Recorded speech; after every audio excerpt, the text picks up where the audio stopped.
राजा शंकर शाह कुंवर रघुनाथ साहब मरावी जी का बलिदान दिवस के अवसर पे पहले मैं उनको तहे दिल से पेनांजलि अर्पित करता हूँ। आप सभी लोग भी सहयोग करेंगे कि गोंडवाना के अमर शहीद शंकर शाह रघुनाथ साहब मंडावी अमर रहे।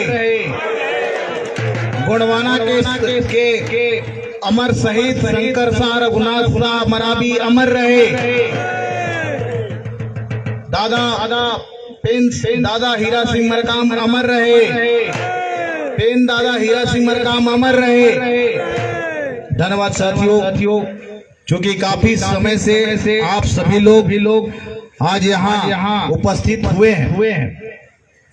हमारे बीच इस कार्यक्रम में गोंडवाना गणतंत्र पार्टी के कानूनी सलाहकार दीदी श्रीमती आशा होया जी, हमारे बीच प्रदेश के महासचिव बीएल भास्कर जी, हमारे बीच आज हमारे पुराने सहयोगी हैं। गोंडवाना आंदोलन को लगातार समर्थन किए और आज मैं तहे दिल से उनको स्वागत भी करता हूँ।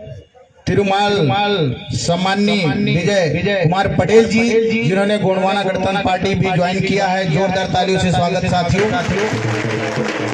हमारे बीच संभाग के अध्यक्ष सुखराज होया जी, विभिन्न सामाजिक संगठनों से आए, साथ ही हमारे रोहिदास समाज के साथ ही हमारे बीच सर्व आदिवासी समाज के जिला अध्यक्ष राजकुमार जी, हमारे बीच आज जो विशेष अनुसूचित जनजाति समाज के जो कोरवा समाज के लोगों ने 50 लोगों ने जो गोंडवाना गणतंत्र पार्टी ज्वाइन किया है, उनको भी मैं सादर सेवा जोहार करता हूँ। और इस अवसर पर आप सभी लोग जो क्रांतिकारी हमारे राजा थे उनको जानने और उसके बलिदान दिवस पर आप लोग यहाँ उपस्थित हुए हैं। मातृ शक्ति, पितृ शक्ति, युवा शक्ति और इस देश के मालिक और मालकिन सबको मैं सादर सेवा जोहार, जय सेवा, जय परापेन और बना के रहेंगे गोंडवाना।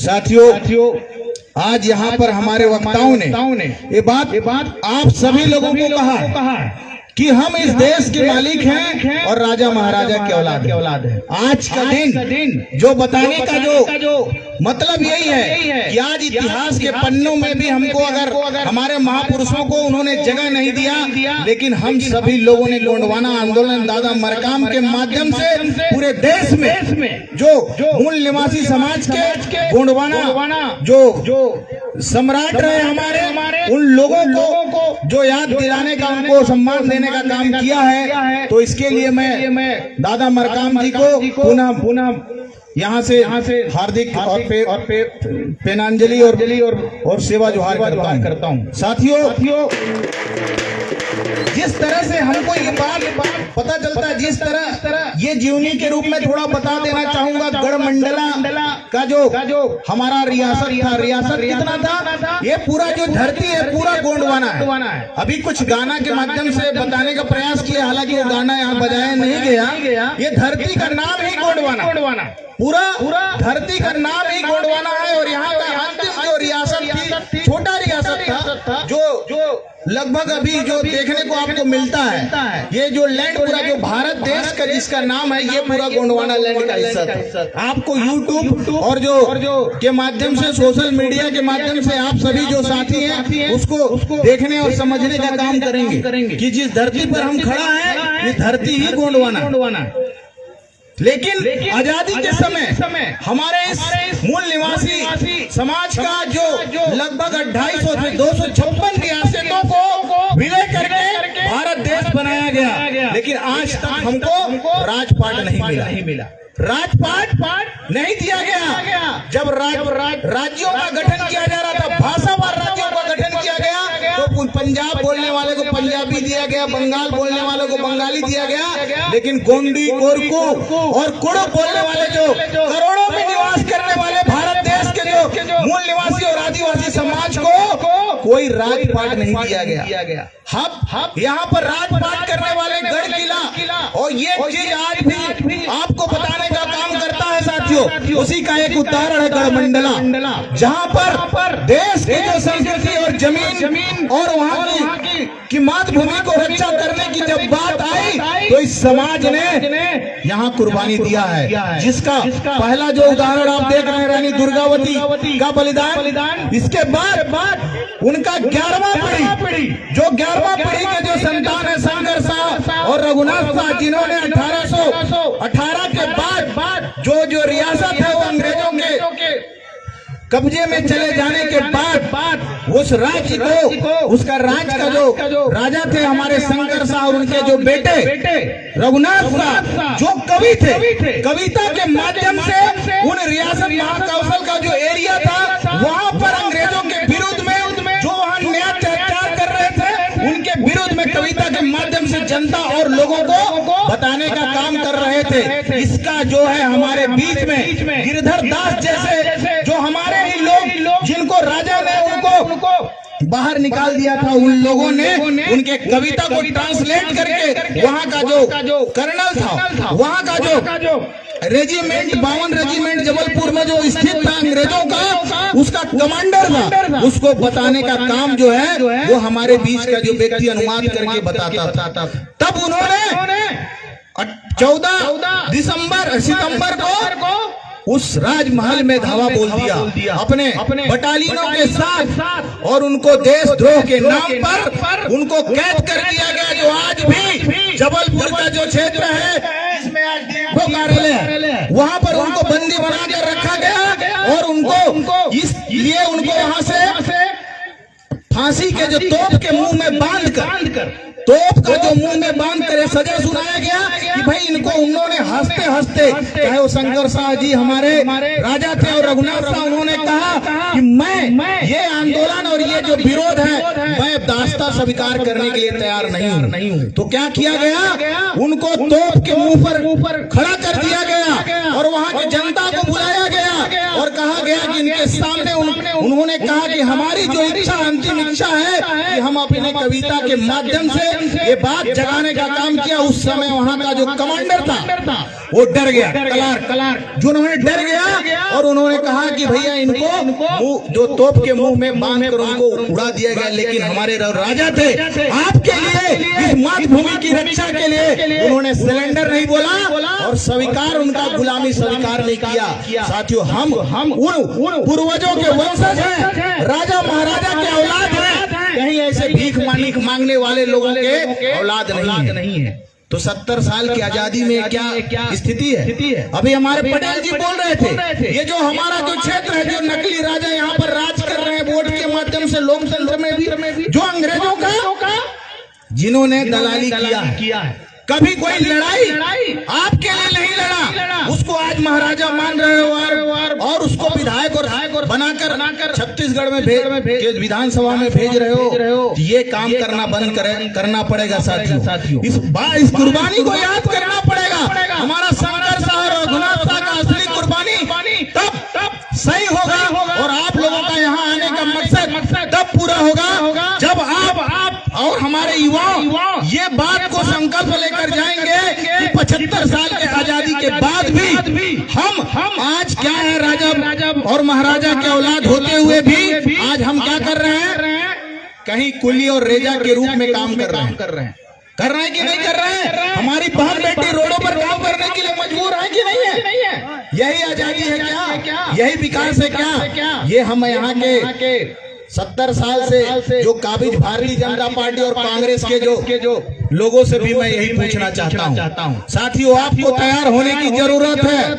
तो आपका जो व्यवस्था है पूरी तरह से खत्म कर दिया गया है। अभी पेशा कानून को कितने साल के बाद अभी नियम लेके आए हैं, लेकिन पूरी तरह से यहाँ पर लागू नहीं कर पा रही सरकार का 4 साल बीत गया है और ये बता नहीं पा रही यहाँ का रेट यहाँ पे यूपी के और बाहर भेजा जा रहा है। जो ग्राम पंचायतों को अधिकार मिलना चाहिए, क्या हो रहा है, कहाँ गए बघेल जी जो अपने आप को आदिवासियों का हितैषी बोलते हैं। यहाँ का जो जंगल काटा जा रहा है हस्तों का, जिसमें हम लोगों ने आंदोलन किया, तब जाके गए विधानसभा में, इसके बाद भी वहाँ पर फोर्स लगाकर डराने का काम किया जा रहा है। साथियों, ये बहुत बड़ा षड्यंत्र है। कानून को बस जो हमारे लोगों ने अपने जो अपनी क्षमता के अनुसार डॉक्टर भीमराव अंबेडकर जी जिन्होंने ये अधिकार दिया, लेकिन वो धरा का धरा पड़ा है। इसके लिए हमको संविधान की रक्षा के लिए आगे आना पड़ेगा, अपने राजपाट के लिए आगे आना पड़ेगा, तभी आपको ये अधिकार मिलेगा। तो संविधान की रक्षा कौन करेगा? आप लोग करेंगे कि नहीं करेंगे? संविधान की रक्षा कौन करेगा? संविधान की रक्षा कौन करेगा? अधिकार हमारे जीने के, अधिकार हमारे जीने के। साथियों, मैं बता देना चाहता हूं कि गोंडवाना एक राज्य है, जमीन का नाम है। गोंडवाना कोई जाति से नहीं बना है। ये छत्तीसगढ़ राज्य है तो सभी लोग हैं कि नहीं? उसी तरह गोंडवाना राज्य में यहाँ पे सभी मूल निवासी समाज बाहर से आए वो भी है, अभी भी यहाँ के हवा पानी और जमीन से का रेडी है कि नहीं? इसीलिए सबको जय गोंडवाना बोलना चाहिए कि नहीं बोलना चाहिए? अरे धरती का पानी पी रहे हो, यहाँ का हवा पी ले रहे हो तो नहीं बोलोगे क्या? मैं गोंडवाना इस धरती का बोल रहा हूँ, गोंड समाज का नहीं बोल रहा हूँ, धरती का बोल रहा हूँ ना जय। तो ये बात ठीक है कि नहीं है? तो आप लोगों को 2023 के लिए तैयार हो जाना पड़ेगा साथियों। यहाँ पर चाहे वो छत्तीसगढ़ में बघेल की सरकार हो या फिर मोदी जी की सरकार हो, दोनों लूटने का काम कर रहे हैं। यहाँ की जो खनिज संपदा है उसको तोड़ मड़ोड़ करके चाहे वो कोई भी कानून हो उसका सीधा उल्लंघन करके ये उद्योगपतियों को सौंपने का काम कर रही। आपका अगर आपको दे दिया जाता तो आप सीधे आज करोड़पति अरबपति होते। शिक्षा के लिए सरकारी स्कूल जो बोल रहे हैं ना कि छत्तीसगढ़ का जो स्कूल का क्या नाम है कि पढ़ाई माने दाल भात चूरगीस और हमार पढ़ाई पूरगीस, इसना स्कूल है कि नहीं है ना? अभी हमारे गोंडवाना स्कूल के जो बच्चे थे जो यहाँ पर आप लोगों को अभिनय के माध्यम से गोंडवाना का वो नृत्य दिखा रहे थे, उन लोगों ने सामाजिक सहयोग से वहाँ पे पढ़ रहा है। लेकिन इनके सरकारी स्कूल में आज जो बच्चे हैं पहली से लेके 8वीं तक कोई परीक्षा नहीं हो रहा है। स्वास्थ्य व्यवस्था, शिक्षा व्यवस्था पूरी तरह से खत्म है। चाहे वो पिछले रमन जी की सरकार हो या ये बघेल जी की सरकार हो, मतलब इस कुछ चीजों को तो कोरोना में इन लोगों ने निपटा दिया। आज हमारा बच्चा पहली से लेके 8वीं तक ऐसी पास कर दिए, 9वीं 10वीं जाके क्या कुछ कर पाएगा? हर माँ बाप चाहता है कि मेरा लड़का मेरे से ज्यादा पढ़ा लिखा और बुद्धिमान हो। तो बताओ इनका बहुत बड़ा जो षड्यंत्र है जिसमें हमको शिक्षा व्यवस्था को खत्म कर दिया, स्वास्थ्य व्यवस्था भी पूरी तरह से यही स्वास्थ्य मंत्री और यही रहते हैं आपके। लेकिन स्थिति ये है कि आज आप रिफर करते रहो यहाँ से रायपुर और बाहर, और आपका आदमी एक नॉर्मल डिलीवरी नहीं करवा पा रहे उनके जिला हॉस्पिटल। साथियों, ऐसी स्थिति बनी हुई है। तो स्वास्थ्य व्यवस्था को सुधारना है, हमारा शिक्षा व्यवस्था को सुधारना है, और जल जंगल जमीन और यहाँ के खनिज का अधिकार यहाँ के लोगों को दिलाने का काम करना है। तो हमको एक होना पड़ेगा। और 2023 में आपके बेटा को, यहाँ गुलामों को नहीं, इनका झोला पकड़ने वालों को नहीं, आपके बेटा को छत्तीसगढ़ का मुख्यमंत्री बनाना है। तभी साथियों आपका विकास होगा। इसी सपना के साथ, इसी संकल्प के साथ आप सभी को अपने घर में जाइए और अपने गांव और मोहल्ला में बताइए। और इसको जो ये शंकर साहब और रघुनाथ सिंह मरावी जी का जो बलिदान दिवस, इसको अपने गांव में मनाने का काम कीजिए। इस महीना भर आप मनाइए और बताइए कि हम इस राजपाट करने वालों के औलाद हैं, कहीं ऐसे भीख मांगने वालों के औलाद नहीं है। हमको मांगने की बात नहीं है, हमको रायपुर के कुर्सी में फिर से राजा बनने की जरूरत है साथियों। इसके लिए हमको तैयारी करना है। इसी के साथ आप सभी लोग यहाँ पर आए और मेरी बातों को बहुत शांति से सुनने का काम किया है। इसके लिए मैं अपने पार्टी और संगठन की ओर से और यहाँ पर जो हमारे समाज सेवी और बहुत सारे जो युवा साथी हमारे बीच में आए हैं, इन सभी लोगों से पुनः मैं सादर सेवा जोहार करते हुए अपनी बातों को यहीं विराम देता हूँ। जय सेवा, जय फड़ापेन, चला के रहेंगे गोंडवाना, बना के रहेंगे गोंडवाना। धन्यवाद।